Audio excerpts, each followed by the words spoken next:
like me, you've been catching up on coronavirus news recently in order to figure out what's going on. Well, after asking a lot of my friends and family, I learned that not a lot of them knew what immunity was, but they had heard that immunity was necessary in order to truly fight off the coronavirus.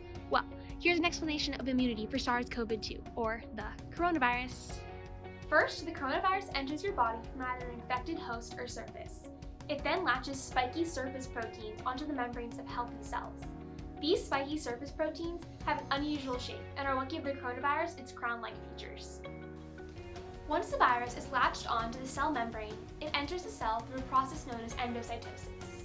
Endocytosis is when the cell membrane folds in on itself in order to engulf molecules. The virus, which is now engulfed in your cells, then releases its DNA.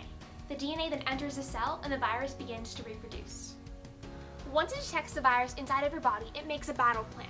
It displays the virus on the outside of the infected cell's membrane to warn neighboring cells of the invader in the form of an antigen.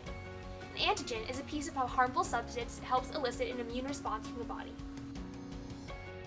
Once a nearby B cell gets the message, its battle response team goes to work on creating an antibody. The antibody is a specific protein that is produced to counteract a specific antigen.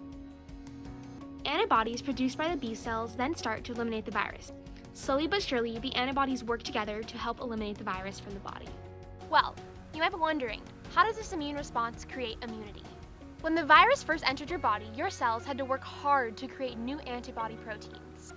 Your body needed to produce a specific antibody to fight off the new virus. Think of the virus as a lock and the antibody as the key. Each virus needs its own key to be fought off. However, at first your body has a hard time finding the right DNA segment to create this new antibody. However, once it can do it once, it can easily do it again. It's like riding a bike. Once you do it once, it's easier to do it again.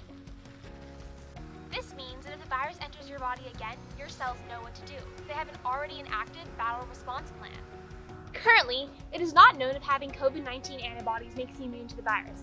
However, if this virus works like other viruses, it is suspected that some type of immunity would be inherited. However, scientists just aren't sure. Now that you know how immunity works, you can explain it to your friends and family.